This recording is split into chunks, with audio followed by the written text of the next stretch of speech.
नमस्कार, India voice देख रहे हैं आप। मैं हूं आपके साथ रिया डंगवाल। राजस्थान समाचार में आपका स्वागत है। बुलेटिन की शुरुआत करेंगे राजस्थान की खबरों के साथ।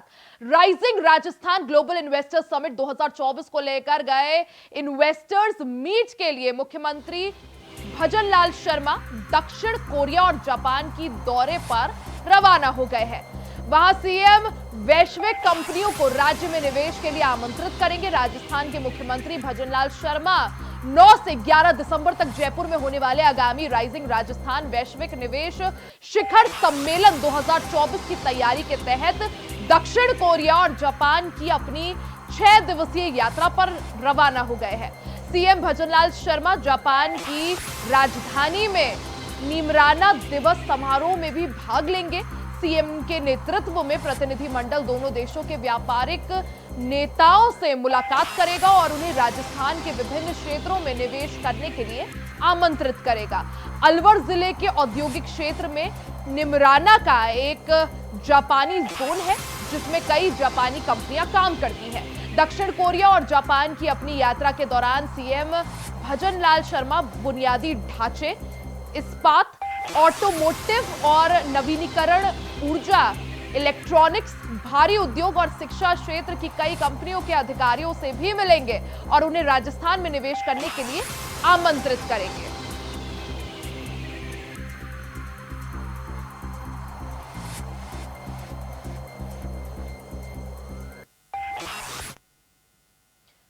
वहीं अलवर जिले के राजगढ़ कस्बे में बारिश के चलते बोहरा मोहल्ले में सुबह एक मकान ढह गया।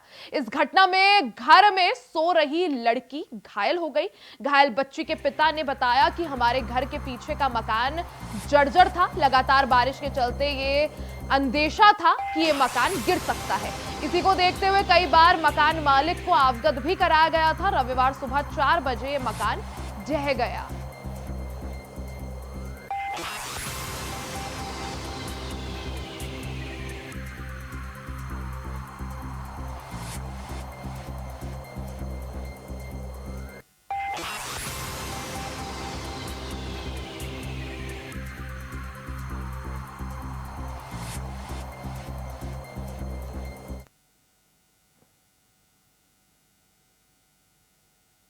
केंद्रीय मंत्री गजेंद्र सिंह शेखावत ने जैसलमेर का दौरा किया। इस दौरान उन्होंने सांगडा में पंचायत समिति की बैठक में हिस्सा लिया, जिस दौरान उन्हें पीने के पानी का खेती में इस्तेमाल किए जाने की शिकायत प्राप्त हुई। इस बैठक में कलेक्टर और पुलिस अधिकारी भी शामिल थे। बैठक के दौरान उन्होंने मिली शिकायतों पर कलेक्टर और एसपी को जमकर फटकार लगाई और मामले में कार्रवाई के निर्देश दिए।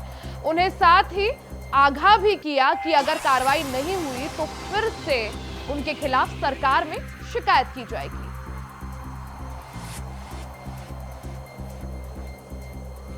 तो जैसलमेर से खबर, जहां केंद्रीय मंत्री गजेंद्र सिंह शेखावत जैसलमेर के दौरे पर रहे। इस दौरान उन्होंने अधिकारियों के साथ बैठक भी की। इस बैठक में उन्हें समस्या प्राप्त हुई जिसमें ये बताया गया था कि खेती के लिए पीने के पानी का इस्तेमाल हो रहा है, जिसके बाद उन्होंने अधिकारियों को और कलेक्टर को इस मसले को लेकर फटकार लगाई और जल्द से जल्द लोगों की समस्याओं का निवारण करने के निर्देश दिए।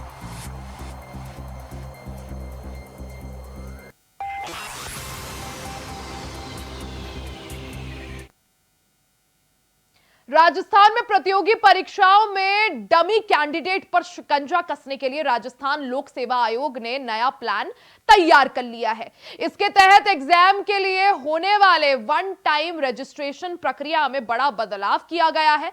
अब अभ्यर्थियों को अपना लाइव फोटो कैप्चर कराना आवश्यक होगा। इस प्रक्रिया में राजस्थान लोक सेवा आयोग आर्टिफिशियल इंटेलिजेंस का इस्तेमाल भी करेगा। इसके बाद भर्ती परीक्षा में कोई भी डमी कैंडिडेट चकमा देकर परीक्षा नहीं दे पाएगा। डमी कैंडिडेट से निपटने के लिए आयोग ने पूरा फुल प्रूफ प्लान तैयार कर लिया है। इस प्रक्रिया के तहत अगर अभ्यर्थी की पहले की फोटो साफ नहीं है तो उसे ये प्रोग्राम फिर से करानी होगी। इस दौरान आयोग आर्टिफिशियल इंटेलिजेंस का इस्तेमाल भी करेगा। परीक्षा के दौरान वीडियोग्राफी में उपस्थित अभ्यर्थी का मिलान OTR में कैप्चर की फोटो से किया जाएगा, जिसमें AI की मदद भी ली जाएगी।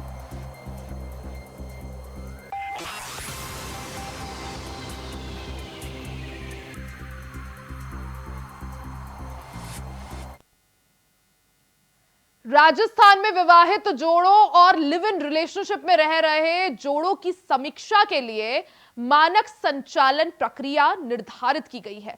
पुलिस मुख्यालय में से इस संबंध में अतिरिक्त महानिदेशक सिविल राइट्स भूपेंद्र साहू ने आदेश जारी कर दिया है। साहू ने बताया कि राजस्थान उच्च न्यायालय द्वारा 2 अगस्त 2024 को दिए आदेश की पालना में SOP निर्धारित की गई है। इसके अनुसार प्रदेश में विवाहित जोड़ों और लिव इन रिलेशनशिप में रह रहे जोड़ों को किसी से खतरा है तो वो स्वयं किसी प्रतिनिधि या वकील के माध्यम से सुरक्षा के लिए प्रार्थना पत्र प्रस्तुत कर सकते हैं।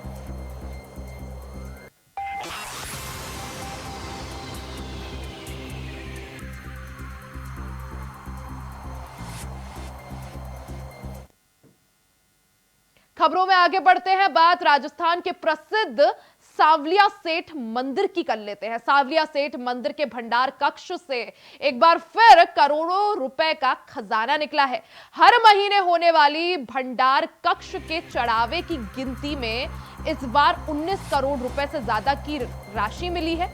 इस चढ़ावा राशि का आंकड़ा 5 चरणों की गिनती के बाद आया। इसके अलावा मंदिर को 3 करोड़ रुपए से ज्यादा की ऑनलाइन राशि भी मिली है। साथ ही मंदिर के भेंट कक्ष में सोने और चांदी की चढ़ावे के रूप में प्राप्त हुए हैं। आपको बता दें कि चित्तौड़गढ़ जिले में स्थित प्रसिद्ध सांवलिया सेठ जी मंदिर में हर महीने की अमावस्या से पहले की 14 तिथि को भंडार कक्ष की गिनती शुरू की जाती है। इसमें हर महीने करोड़ों रुपए की चढ़ावा राशि और सोना चांदी प्राप्त होता है। इस महीने सोमवती अमावस्या से एक दिन पहले भंडार कक्ष में दान की गिनती शुरू हुई, जो 5 चरणों तक चली। इस दौरान 15 करोड़ 92 लाख 78,400 रुपए प्राप्त हुए। इसके अलावा 3 करोड़ 52 लाख 55,000 की राशि ऑनलाइन मिली है। दोनों राशि को मिलाकर कुल 19 करोड़ से ज्यादा का चढ़ावा राशि प्राप्त हुई है।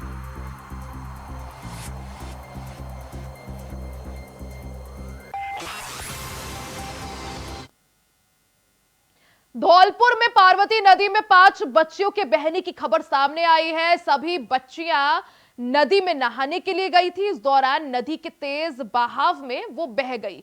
इस घटना की जानकारी मिलते ही SDRF की टीम फौरन घटनास्थल पर पहुंची। स्थानीय गोताखोरों की मदद से बच्चियों के रेस्क्यू ऑपरेशन चलाया गया। यह घटना धौलपुर में मनिया इलाके के बोथपुरा घाट के पास की है।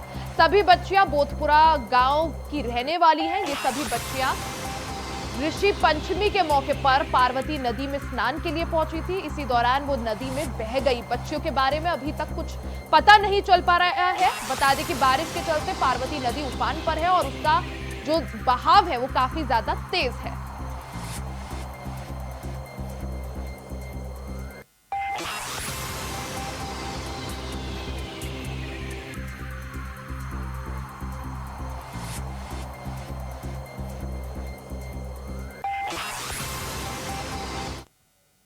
खबर भीलवाड़ा से है, जहां अस्पताल में लापरवाही के चलते 8 साल की मासूम की मौत हो गई। बच्चे के परिजनों ने अस्पताल में सही इलाज ना मिलने का आरोप लगाया है। परिजनों ने बताया कि बच्ची की तबीयत खराब होने पर उसे अस्पताल ले जाया गया। अस्पताल स्टाफ ने बच्ची को एडमिट करा लिया। रात को जब बच्ची की तबीयत ज्यादा खराब हुई तो अस्पताल में किसी भी सीनियर स्पेशलिस्ट डॉक्टर ने बच्ची को देखना जरूरी नहीं समझा और सुबह जब बात हाथ से निकल गई तो स्टाफ ने परिजनों से कहा कि हमारे पास वेंटिलेटर नहीं है, आप बच्ची को लेकर जाओ। वहीं अस्पताल के बाहर ही बच्ची की मौत हो गई। पीड़ित परिवार ने हॉस्पिटल के खिलाफ कानूनी कार्रवाई करने की मांग की है।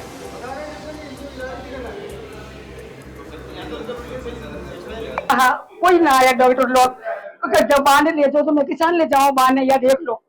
डॉक्टर लोग कोई ना आया यहाँ पर। तो ये औरतें है तो ये तो आदमी, अगर औरतें तो कट जाती है। आप देख लो यहाँ जो भारी हॉस्पिटल में लो रहता हूँ मैंने और इसमें चल भाई वो पकड़ लो या इन्हीं इलाज लिया तो पता इलाज कटो हो तो बच्चे आप देख लो कुछ होने भी नहीं हो रही है। बहाने बारी सब मैंने करा, पर कोई डॉक्टर लोग ना आया था, या देख लो आप। क्या हुआ था? है बच्चे को बुखार आई रात को ऊपर से कराया, ठीक है, बस बुखार आई, बिल्कुल बुखार आई, तो सुबह मिल तो निकालो तो जल्दी, रात का डॉक्टर रात में चले गया, सुबह मिला, और दूसरा आ गया, तो कार्रवाई ये भी कौन कही, आ देख लो। और मैं कुछ, हमारे पास एक मरीज आता है जो 8 महीने का 8 साल का मरीज है, जो एक दिन की बुखार की हिस्ट्री से और एक एपिसोड तान आने की हिस्ट्री से आता है। तो जैसे मरीज आते हैं हम उनके प्राइमरी ट्रीटमेंट शुरू कर दिया है। उनका जो दवाई देते हैं, पहले डायज़ेपम देते हैं, वो तो दे दिया है। उसके बाद फिर भी उनको तान आ रहे थे, दूसरा दवाई है लेवोपिल, वो भी दे दिया गया है। उनको आईसीयू में ले लिया गया है, पीडियाट्रिक आईसीयू में था, उसमें ले लिया गया है। उनको उनके वाइटल सारे जांच मॉनिटर करने। बच्चे को पिछले 2 साल से इस बीमारी की दवाई, ब्लड की बीमारी की इलाज चल रही है। उसी कारण के लिए उनको बोन मैरो बायोप्सी भी किया गया है एमजीके हॉस्पिटल में। इन जैसे मरीजों में क्या होता है ना, उनके ब्लड के जो कण होते हैं पहले से बहुत कम होती है। जैसे हमने भी यहाँ पे रिपोर्ट कराया, खून की जांच कराया, उसमें उनका खून था 4 पॉइंट का, जो नॉर्मल आदमी के जो बच्चे भी हो ना, नॉर्मल जो रहता है 12 के ऊपर रहता है, पर इनका आया है 4 ग्राम। और इनका जो प्लेटलेट काउंट था वो 10,000 था। जो नॉर्मल मरीज का रहता है 2 लाख से 4 लाख के बीच में, इनका सिर्फ 10,000 था। हमें लगा कि हमें गाइडलाइंस किए हुए है कि प्लेटलेट को पहले ट्रीट करना चाहिए। ये बात हमने अटेंडर को भी समझा दिया, इसलिए हमने रात में प्लेटलेट को मंगाया और प्लेटलेट लगा भी दिया। 2 यूनिट प्लेटलेट इनको चढ़ा भी दिया है। और बीच में इनको थोड़ा सा सांस लेने में दिक्कत आ रही थी, रात में हमने अटेंड किया पे मरीज को, तब इनको ऑक्सीजन की सपोर्ट भी दी गई थी। फिर से तान आए थे, फिर भी इनको इसके बाद दूसरे दवाई एप्सिलॉन आता है, वो भी चढ़ाया गया है इनको। जिसमें तान की जितने भी दवाई हैं वो सारे चढ़ा दिए हैं। जल भराव से टूटी सड़क के कारण दलदल में गाड़ी धंस गई। सवारियों से भरी बोलेरो कैंपर गांव ननेवा में मोखेरी की ओर जा रहे थे। बोलेरो कैंपर के चालक की सूझबूझ से बड़ा हादसा होने से टल गया। बोलेरो सवार लोग बाल-बाल बच गए। ये मामला फलौदी के ननेव सड़क मार्ग का बताया जा रहा है।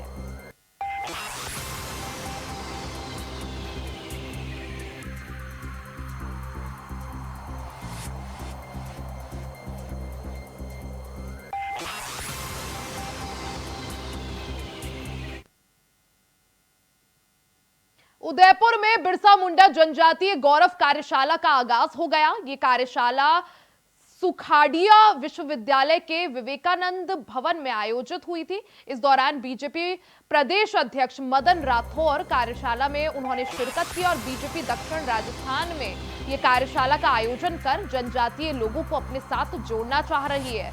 उपचुनाव को देखते हुए बीजेपी इस क्षेत्र में सक्रिय है। इस कार्यशाला में मदन लाल रावत भी मौजूद थे।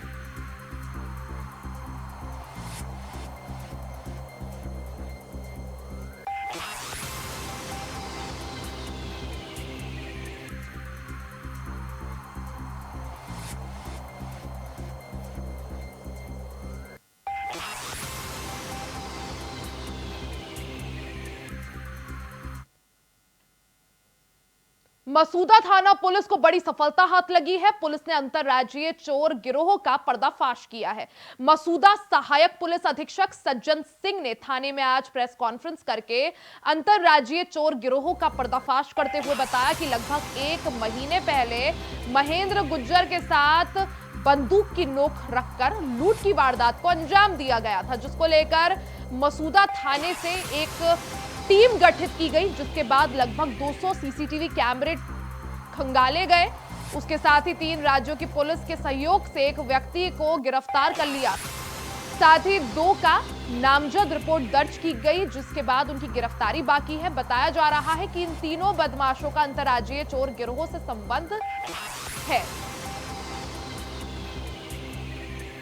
मसूदा के अंदर 6 अगस्त 2024 को महेंद्र गुज्जर अपनी पत्नी और बच्चों के साथ बाइक से बागसूरी से मसूदा आ रहे थे, तो बीच में किराब के नज़दीक में इनके साथ एक कार में सवार 3 युवकों ने तमंचा दिखाकर इनके साथ लूट की थी, जिस पर पुलिस थाना मसूदा की टीम गठित की जाकर इनकी तलाश तलाशी की गई थी, जिसके में करीबन लगभग 150 से 200 सीसीटीवी कैमरा, टोल प्लाजा और अन्य जो भी तकनीकी साक्ष्य हैं उनके माध्यम से इनके पतासी की गई, जिसमें 3 राज्यों की पुलिस का भी सहयोग रहा, राजस्थान पुलिस, दिल्ली पुलिस और उत्तर प्रदेश पुलिस, और इनकी पहचान हुई और ये एक अंतर्राज्यीय गैंग के सदस्य निकले तीनों, जिनके खिलाफ यूपी में और दिल्ली में भी कई मुकदमे हैं।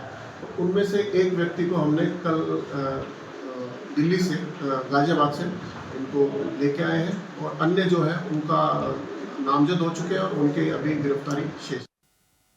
वहीं पूर्वी राजस्थान के कई हिस्सों में 3 दिन मॉनसून सक्रिय रहेगा। साथ ही ज्यादातर भागों में मध्यम और कहीं कहीं तेज बारिश होने की संभावना है। जयपुर, कोटा, अजमेर, उदयपुर संभाग में कहीं कहीं भारी और अति भारी बारिश आगामी 48 घंटे के दौरान होने की संभावना बनी हुई है।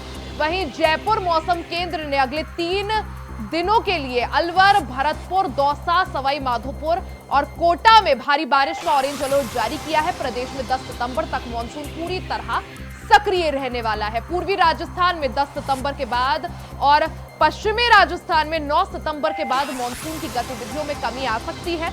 पश्चिमी राजस्थान में भी आगामी 2 दिन कुछ स्थानों पर मध्यम और कहीं कहीं तेज बारिश होने की संभावना है। राजस्थान में भारी बारिश लगातार हो रही है। जयपुर से लेकर जैसलमेर तक इंद्रदेव मेहरबान है।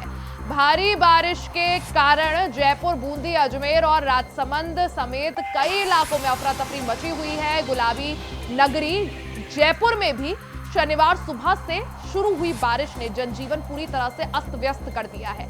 हालात ऐसे हैं कि स्कूलों में शनिवार की छुट्टी कर दी गई है और मौसम विभाग ने भरतपुर, भीलवाड़ा, राजसमंद, अजमेर और बूंदी में बहुत भारी बारिश की चेतावनी दी है।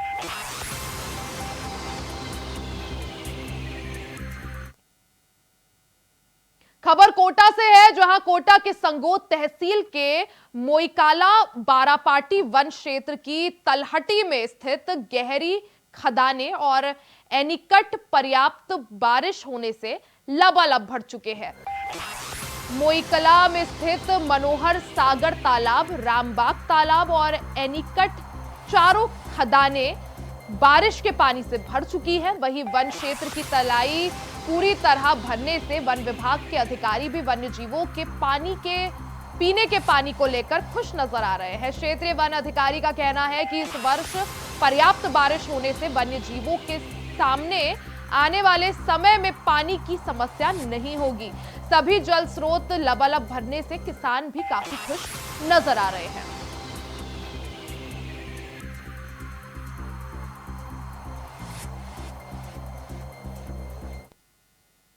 राजस्थान में बारिश का कहर जारी है। तिजारा में तेज बारिश के कारण एक घर की दीवार गिर गई। घर की दीवार गिरने से रसोई में काम कर रही महिला गंभीर रूप से घायल हो गई।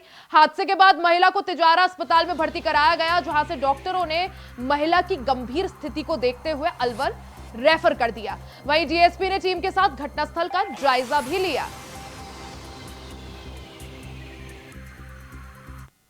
सूचना मिली थी तिजारा के अहिंसा सर्किल इलाके में, अहिंसा सर्किल के कोने पर साधु सिंह के घर के बगल वाले प्लॉट में रात भर से हो रही अतिवृष्टि के कारण पानी इकट्ठा हो गया था और जिसके परिणाम स्वरूप उनके घर की दीवार ढह गई।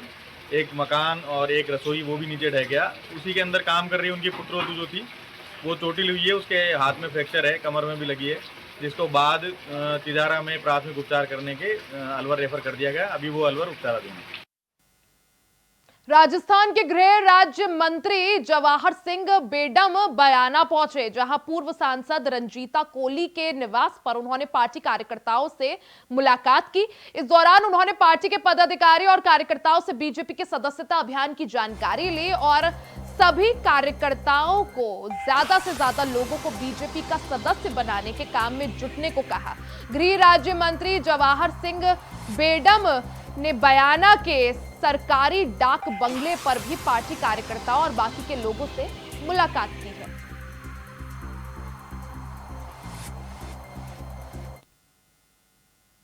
उपराष्ट्रपति डॉक्टर जगदीप धनखड़ ने अंतर्राष्ट्रीय साक्षरता दिवस के मौके पर आयोजित एक कार्यक्रम में शिरकत की। उन्होंने इस अवसर पर देशवासियों से एक ऐसा संकल्प लेने का आह्वान किया जिसके अंतर्गत सभी शिक्षित व्यक्ति कम से कम एक अशिक्षित व्यक्ति को पढ़ाने का काम करे। आपको बता दें कि उपराष्ट्रपति डॉक्टर जगदीप धनखड़ एयरपोर्ट पर राज्यपाल हरिबाऊ बागड़े ने उनका स्वागत भी किया था। शिक्षा वो चीज है जो न तो चोर आपसे ले जा सकता है, न शासन आपसे छीन सकता है, न भाई भतीजे रिश्तेदार दोस्त छीन सकते हैं। इसमें कोई कटौती नहीं कर सकता है। ये बढ़ेगी, बढ़ती जाएगी जितनी आप इसको शेयर करते जाओगे। देश में एक महायात्रा चल रही है, marathon march for developed Bharat 2047। Everyone is stake holder in that march. और इस मार्च में ये जो बड़ा हवन हो रहा है, इस हवन में हर कोई अपनी आहुति दे रहा है। एक आहुति हमारी ये भी लगनी चाहिए कि हमने हर 6 महीने एक व्यक्ति को साक्षर किया, और ये Aahuti will raise our happiness level, our satisfaction level. Literacy यदि आप एज अ मिशन लोगे, पैशन मोड में रहोगे, तो मेरे मन में कोई शंका नहीं है कि जो हम आज सोच रहे हैं कि हमारा देश प्राचीन समय में जो हमारी स्थिति थी वो प्राप्त कर लेगा। दुनिया में थोड़ी नजर फैलाई है, नालंदा, तक्षशिला ऐसी संस्थाएं कहाँ दिखती थी पहले। हमें उसी रास्ते पर है। देश को आगे बढ़ने से कोई नहीं रोक सकता। कितना प्रयास कर लो, कुछ नहीं कर पाएगा। The rise of Bharat is unstoppable. The rise is incremental. The rise is continual. The rise is assured.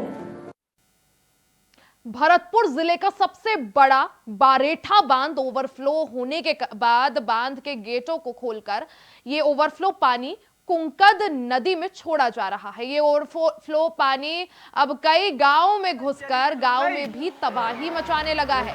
इस नदी के बहाव क्षेत्र के गांव पूरा भाई खेड़ा और नदी का गांव सातपुरा, नरौली जैसे आसपास के जो गांव है वहां घूमने लगा है, जिससे कई गांव के रास्ते अवरुद्ध हो गए हैं। वहीं कई घरों में भी ये पानी प्रवेश कर रहा है, जिससे ग्रामीणों का जनजीवन पूरी तरह से प्रभावित हो रहा है। जल संसाधन विभाग के सहायक अभियंता दशरथ सिंह ने बताया कि बांध बरेठा बांध के ओवरफ्लो होने पर 3 गेटों को खोलकर उनसे 3000 क्यूसेक पानी प्रति सेकंड की स्पीड से पानी की निकासी कर कुंकद नदी में छोड़ा गया है।